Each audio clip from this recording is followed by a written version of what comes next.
Assalamualaikum warahmatullahi wabarakatuh. Kembali bersama saya Dr. Dilan, sang observer of life.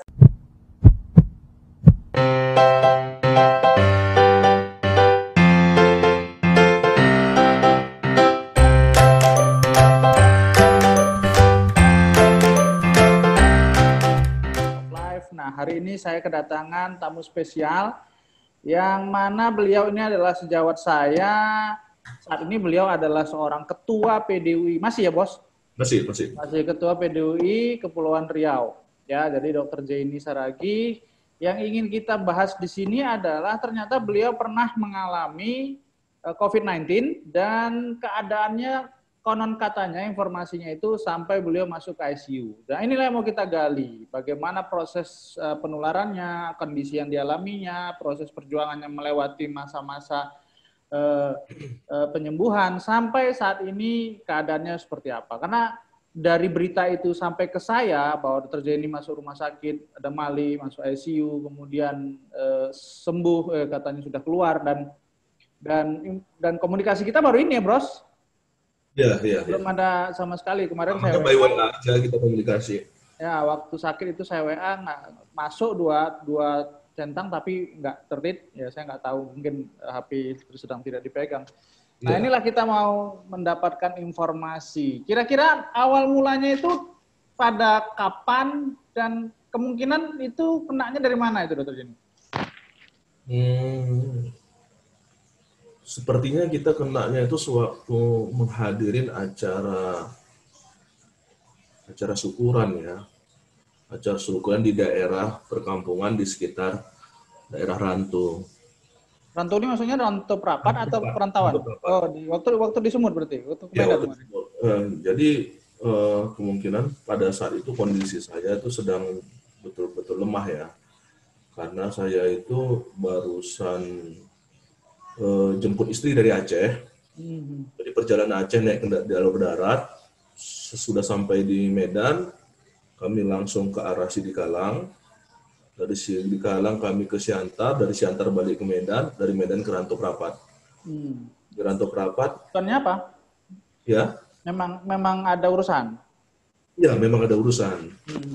Memang ada urusan, jadi di Rantau Prapat kebetulan ada saudara yang ngadain syukuran. Jadi saudara ngadain syukuran, kita hadir dan mungkin mindset kita merasa bahwasannya itu di daerah pedalaman, bukan jalur transit yang jauh dari jalur lintas. Menurut kita itu kecil kemungkinan lah terkena wabah ini, wabah pandemi ini. Jadi ya kita melakukan seperti acara biasa. Ya, kita pakai masker juga. Tapi ya namanya acara syukuran di kampung ya, duduknya rapat-rapat, kita tidak bisa atur jarak, social distance. Jadi setelah selesai itu 1-2 hari kemudian saya merasa demam. Demam, kok nggak enak badan ini, kok nggak nyaman gitu loh. Jadi nggak nyaman ya kita konsumsi obat seperti biasa, kok kayak agak-agak pilek, kita konsumsi obat seperti biasa lah. Artinya baru kita balik ke Medan. Di Medan saya tidur di rumah keluarga. Di rumah keluarga itu saya tidur dalam ruangan, saya merasa nggak nyaman ruangan ini ya. Jadi respon kita itu umumnya kita nggak merasakan sesak. Ini yang perlu diwanti-wanti sama semua orang. Responnya itu kita tidak merasakan sesak. Yang kita rasakan capek. Berbeda dengan seandainya kita olahraga ya. Kalau olahraga kita terasa sesak dan kita terasa capek. Jadi kalau pada saat kita terinfeksi COVID itu, yang saya rasakan kita merasa capek dan kita tidak merasa sesak. Padahal kondisi kita sedang sesak. Jadi kita capek nih, kita minta diurut lah. Sama istri diurut, sama anak-anak diurut. Setelah itu, besoknya, capeknya kok nggak hilang. Kok asal saya di ruangan itu, merasanya itu kok nggak nyaman gitu loh. Kita pinginnya itu di udara terbuka, rasanya nyaman. Tapi kita masih belum ngeh bahwasannya itu kita sedang terinfeksi COVID. Kita nggak terpikir. Jadi gejala yang muncul masih nampak hanya letih saja badan. Demam, batuk, Ya. penciuman berkurang belum? Atau nggak Belum, terasa? belum. Jadi si badan ini kok terasa berat, kok agak pilek, penciuman masih rasa. Jadi begitu besoknya penciuman saya berkurang, wah langsunglah kita, wah ini kok seperti gejala COVID ini. Oh, kayaknya nggak bener nih. Saya capek, hidung saya kok penciumannya berkurang. Saya bilang sama istri saya, yuk kita ke rumah sakit yuk. Coba kita periksa dulu. Begitu diperiksa CT scan, di situ baru kelihatan. Kok radiologinya bilang, wah ini hasil rongsen Dr. Jain ini kok kayaknya arahnya ke COVID. Tapi karena fasilitas di rumah sakit itu tidak ada PCR, jadi kami diskusi sama istri sepakat membawa berobat ke rumah sakit Antara Putri Hijau di Medan. Jadi di situ saya dirawat 2 hari dan dilakukan PCR. Cuman kan PCR-nya nggak bisa langsung dapat hasil, pemeriksaan PCR nggak bisa dapat hasil. Ternyata dalam tempo 2 hari kondisi memburuk. Waduh. Gejalanya apa lagi yang muncul atau yang beratnya?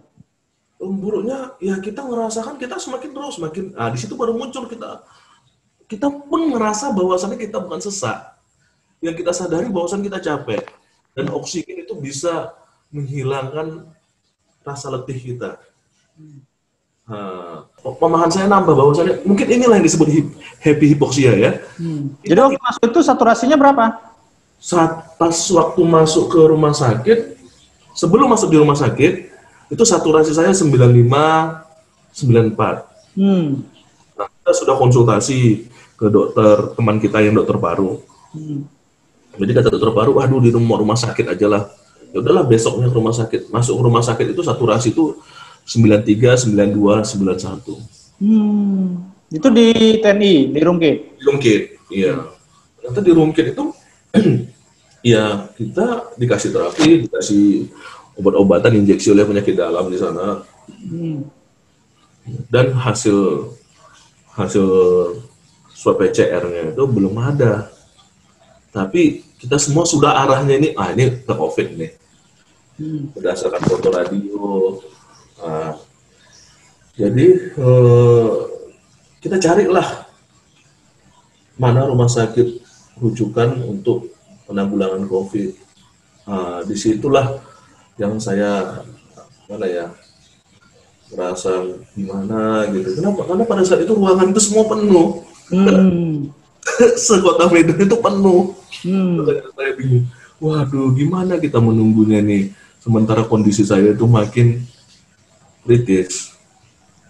Tapi di rumah sakit Rumkit bukannya ada ICU juga? Enggak? Full. Oh, full. Makanya mau dikirim. Satu kota Medan full. Jadi kebetulan dari teman dokter paru itu ngasih info, sepertinya di rumah sakit ada Malik itu ada yang mau keluar tuh. Jadi kita langsung masuk ke ada Malik, dan di ada Malik itu saturasi kita itu sudah 78. Masuk ke ada Malik itu, jadi selama 2 hari di rumah sakit Putri Hijau tuh kondisi itu menurun. Tapi progres yang menurun itu lebih kepada pernapasan dan capek. Demam tingginya nggak ada, batuknya nggak ada. Kita ngerasa capek. Demam itu nggak? Demamnya ada, tapi karena diatasi oleh obat-obat simptomatik ya kita ngerasa ya nggak begitu demam. Yang kita demamnya maksudnya sampai temnya berapa? Sampai 39 atau cuma 38? Kemarin 38 ya Pak ya? 38-an. Jarang lah 39, 38. Nah, kenapa kita nggak batuk? Dia terjebak di dalam ini. Ternyata lendirnya itu kental, terjebak di dalam dada. Nggak bisa keluar. Nah, jadi begitu masuk, kondisi saya itu betul-betul setengah sadar. Separuh sadar, separuh tidak. masuk ke ruang ada Malik itu. Di ada Malik itu setiap melakukan tindakan mereka sudah kontak istri saya bahwasannya kita melakukan tindakan. Seandainya tindakan ini tidak berhasil, kemungkinan suami ibu Dr. J ini akan dipasang ventilator. Nah, begitu masuk sekitar jam 12 siang itu dilakukan tindakan mereka. Ternyata itu waktu masuk masih ke ruangan atau sudah langsung ICU? Dengan saturasi 78 tadi. Ruangannya ruang isolasi. Ruangan isolasi yang fasilitas di sana ya lumayan. Di sana sudah ada bahkan foto rongsen di situ disediain. Pemeriksaan PCR di ruangan itu juga di rumah sakit itu ada, di khusus ruangan COVID itu ada. Sepertinya lengkaplah di sana. Ventilator pun ada di situ. Di ruangan isolasi itu? Di ruangan isolasi itu udah ada ventilator. Jadi untuk rawatan berat ya, sedang berat. Jadi bukan ringan sedang tapi sedang sampai taraf berat itu di situ. Jadi suatu dilakukan tindakan yang kedua, istri saya ditelepon lagi. Tindakannya apa ini?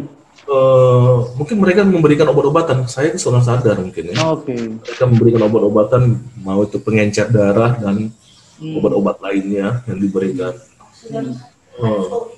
Dan begitu juga mereka memberikan oksigen high flow kan.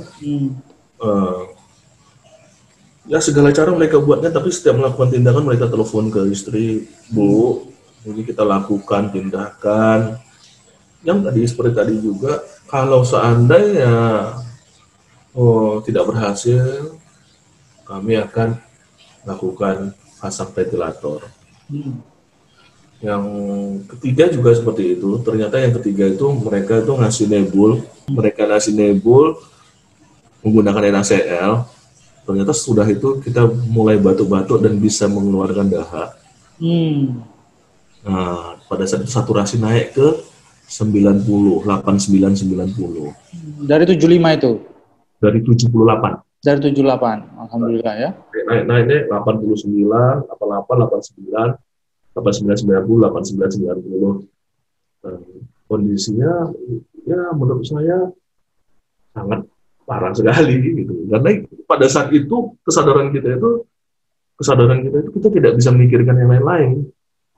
Yang kita pikirkan selamat. Bagaimana cara kita ini supaya bisa bernafas untuk menghilangkan rasa lelah kita. Nah, mungkin ya kalau kita tidak punya semangat hidup, kita punya banyak masalah, kita tidak ada motivasi hidup. Mungkin kita lebih baik supaya cepat aja diselesaikan rasa lelah ini, walaupun kan kondisi itu meninggal. Nah, jadi begitu pentingnya peran psikologis pasien itu pada saat itu begitu penting gitu loh. Nah, bahwasannya kita harus punya motivasi hidup. Jangan kita kalah dengan perjuangan melawan penyakit kita ini. Itu yang saya alami pertama. Yang kedua itu kita itu dirawat di suatu ruangan, mungkin ada sekitar 2 kali atau 3 kali ruangan Pak Dr. Dino sekarang ini. Nah, kita sendiri di kamar itu dengan berbagai fasilitas, satu kamar mandi, ruangan yang bertekanan negatif, dan itu kita jalani di ruangan itu selama 1 bulan. Saya dirawat 1 bulan, 29 hari. Bayangin gimana kita masuk dalam ruangan selama 1 bulan dengan kondisi kita sadar. Mungkin dalam tempo 2 hari aja kita sudah stres. Nah, jadi kalau seandainya kita stres, saturasi pasti turun. Udah pasti turun. Jadi kalau itu memang realita ya, nampak langsung ya. Ketika banyak pikiran ada monitor. Ya, ada monitor. Monitor heart rate sama monitor saturasi ada. Jadi nanti begitu kita cemas, langsung saturasi itu turun.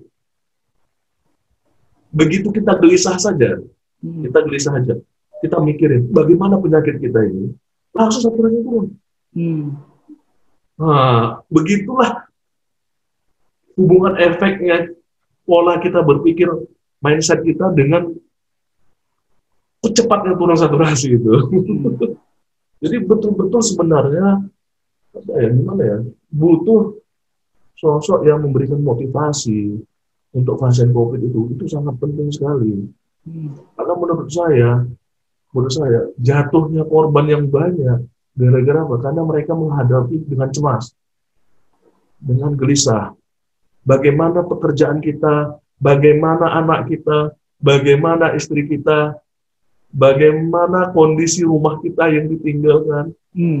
Itu harus kita kesampingkan cara berpikir itu.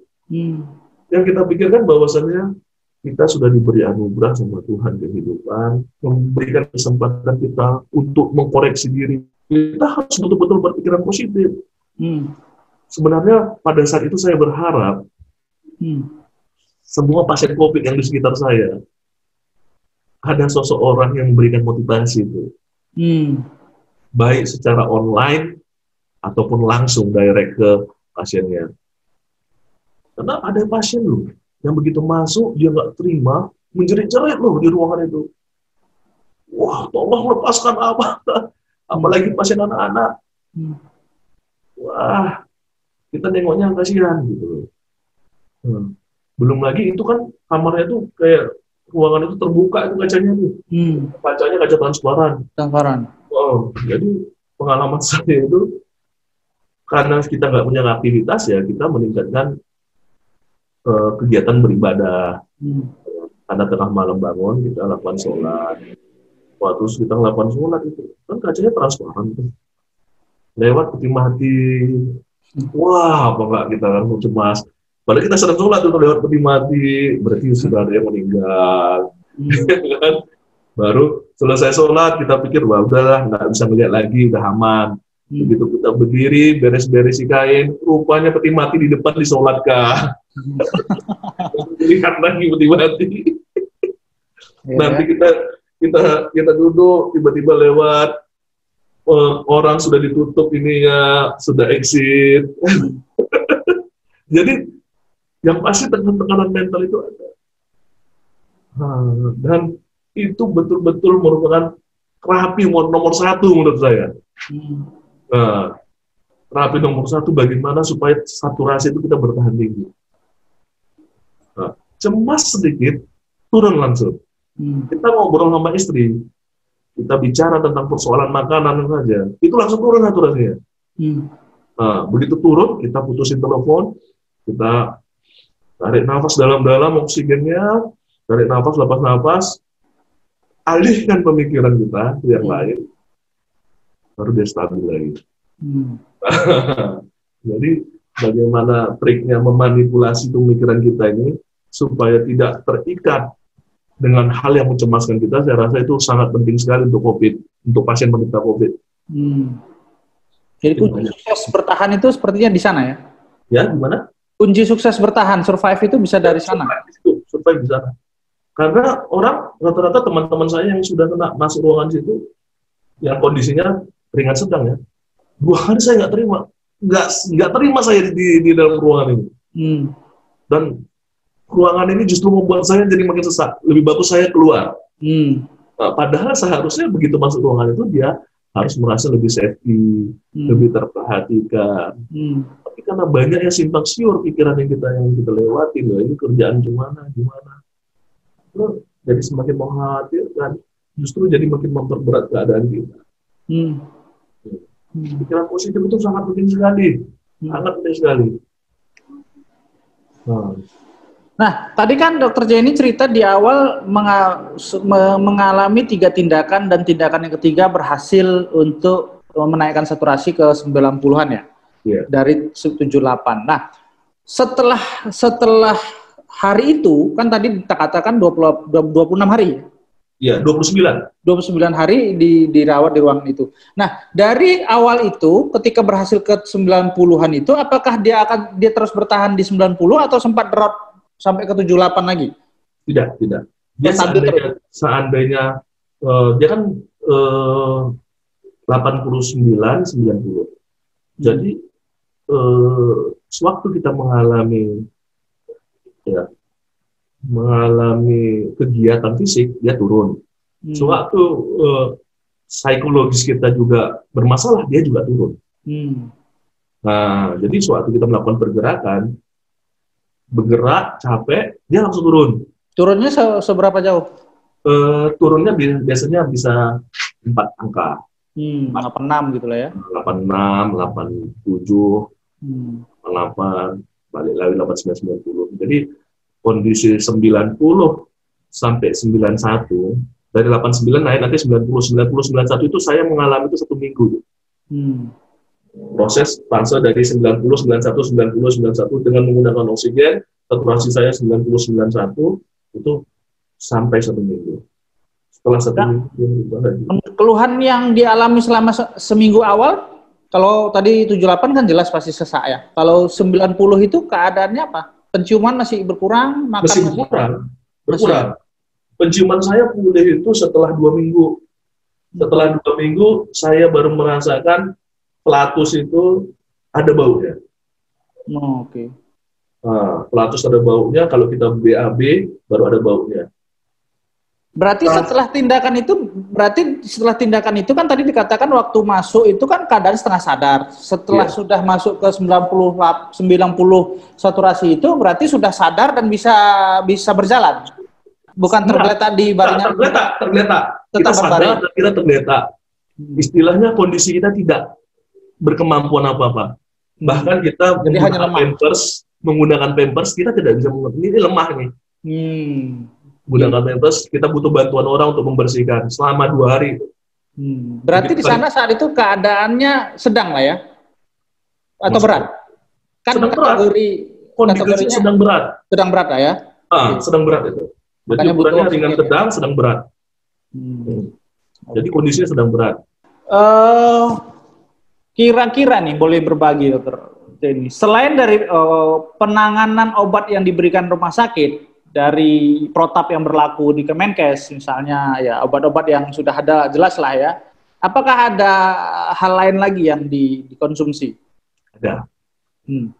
Yang saya konsumsi ada beberapa vitamin, salah satunya minyak ikan, minyak ikan yang mengandung DHA ya. Baru saya konsumsi habatus sauda, baru multivitamin tambahan seperti vitamin C saya tambahin lagi, karena yang diberikan di pemerintah itu kan standar untuk penyembuhan, karena saya merasa mampu untuk supaya menambah ekstra tambah vitamin dengan catatan kita minta advice ya sama dokter yang merawat kita. Saya mau minta konsumsi tambahan ini, saya mau bawa karena teman-teman pada ngirimin ini semua. Yang dari Jakarta ngirim obat herbal, vitamin. Jadi semua dikirim itu ada satu kardus itu. Jadi kita sortir, kita diskusikan sama dokter baru. Boleh atau enggak saya konsumsi vitamin C ini? Boleh atau enggak saya konsumsi habatus sauda sama minyak ikan? Boleh, tapi yang sangat dianjurkan sama dokter parunya itu adalah minyak ikan dan habatus sauda. Jadi, Oke, jadi selama di sana 26 hari, nah tadi itu gimana prosesnya? Kan katanya terbaring lemah. Nah, ganti bajunya, kemudian tadi mau mengambil barang itu untuk mengambil, itu kan harus apa ya? Kita baring terus kondisi. 2 hari kita tidak bisa melakukan apa-apa. 2 hari kita nggak bisa melakukan apa, kita sadar, ya, kita lemah dan kita tidak bisa melakukan apa-apa. Nah, semua dilakukan oleh bantuan perawat. Bayangin, jadi penderitaan itu seperti apa itu bisa dibayangin ya. 2 hari, kecuali kita nggak sadar ya. Nah, setelah lendir itu bisa keluar, kita sadar, 2 hari kita berbaring, kita nggak bisa melakukan apa-apa, tapi kondisi kita sadar. Bayangkan rasa malunya kita, karena kita gimana, dan itu harus kita hadapi. Hari ketiga, kita berusaha bergerak, supaya dengan tidak sadar, dengan kondisi kita berbaring, tapi hal-hal yang vital kita sendiri yang lakukan, tanpa dibantu. Contohnya? Contohnya mengganti pampers, Kita Makan? harus sendiri lakukan. Kalau makan mesti kita sendiri. Hmm. Terkadang mereka bantu, tapi kita nggak mau dah kita sendiri. Nah, jadi begitu lewat dari itu hari keempatnya ya seperti itu juga sampai satu minggu, tapi 1 minggu itu saya sudah mulai latihan belajar jalan kamar mandi. Hari kelima pun saya sudah mulai bergerak turun dari tempat tidur, ngos-ngosan balik lagi ke tempat tidur, ambil oksigen, istirahat lagi, turun lagi dari tempat tidur, ngos-ngosan, itu berkali-kali berlatih. Itu kenapa sampai 28 hari? Apakah KU-nya memang selesai 28 hari, KU-nya itu membaik 28-29 hari, atau memang karena swab-nya baru keluar di 2 hari ke-29 baru boleh pulang? Ya, jadi kita pemeriksaan swab 4 kali, ya, beserta rongsen. Rongsen kan di tempat ya, CT scan yang nggak ada di tempat itu. Jadi berdasarkan hasil rongsen dan hasil swab-nya masih positif, jadi kita belum dibolehkan pulang. Ya, oke, Kak. Kondisinya sendiri gimana KU-nya? Kondisinya seminggu terakhir, dari tanggal 29, di tanggal 22, 21, saya sudah bisa berjalan tanpa menggunakan oksigen. Di tanggal 21, sudah bisa berjalan, tapi olahraga saya belum bisa olahraga berat. Berarti kita hanya bergerak-gerakan tangan sedikit. Berarti di seminggu terakhir itu sudah masuk ke ringan sedang? Iya, sudah masuk ringan sedang. Ya, jadi itu sebenarnya bisa isolasi mandiri, cuman karena hasilnya masih positif, maka tetap dirawat gitu? Iya, betul. Dan tetapi pada saat seminggu terakhir kita juga cemas tuh. Kita cemas, kepercayaan diri kita turun juga. Kepercayaan diri kita turun. Apakah kita kalau keluar, kita bisa mendapatkan perlakuan seperti ini? Satu. Yang kedua, pada saat kita keluar, apakah nanti seandainya terjadi apa-apa di luar, apakah kita bisa balik lagi ke tempat itu? Sementara yang ngantri itu bisa sampai belasan atau 20 orang. Itu ada juga tekanan mental sama kita. Baru apakah nanti pada saat kita nanti keluar, tiba-tiba kita terjadi hipoksia, apakah ada oksigen? Jadi begitu kata dokter ini masih positif, sebenarnya ada satu sisi nggak enak, ada satu sisi kita merasa tenang, waduh kita bisa diperhatiin lagi. 1 minggu selama ringan sedang ini kita bisa kondisinya istirahat di rumah sakit dengan semuanya terpantau. Kalau seandainya tubuh kita sakit, semua tidak ada artinya. Semua tidak ada artinya. Kita punya harta tidak ada arti, kita punya istri yang cantik tidak ada arti, kita punya anak yang ganteng-ganteng, gagah-gagah, cantik-cantik tidak ada arti. Yang kita pikirkan cuma satu, bagaimana cara kita supaya bisa bernapas. Jangan sampai kita terkena sakitnya. Baik, terima kasih. Dan sekarang kondisinya sudah bisa dikatakan recovery berapa persen nih? 90%? Sudah lebih dari itu? Sudah 90%. Saya cuma harus ini dari dokter olahraga nganjurkan saya supaya lebih giat berolahraga untuk mengembalikan otot-otot saya yang mengecil. Otot-otot saya mengecil, baru kondisi otot-otot rangka dada pun belum seperti biasa, masih ada pegel-pegel dada sebelah kiri. Ini barusan check up kemarin, EKG, saya rasa, ini kok nyeri dada sebelah kiri, nyeri tangan, apa saya kena serangan jantung. Muncul rasa cemas itu, kita langsung periksa EKG, periksa rongsen, oh rupanya nggak ada apa-apa, EKG-nya bagus semua. Berarti kondisi otot-otot saya belum pulih. Jadi dari dokter olahraga nganjurkan saya selama 6 bulan ini mungkin recovery untuk otot-otot ya. Kalau dokter paru nyatakan paru saya ini 2 bulan untuk menormalkannya. Tapi katanya nggak ada yang fibrosis. Hasil foto rongsen tadi yang terakhir kemarin saya foto, saya kirim ke dokter paru, tidak ada fibrosis. Alhamdulillah.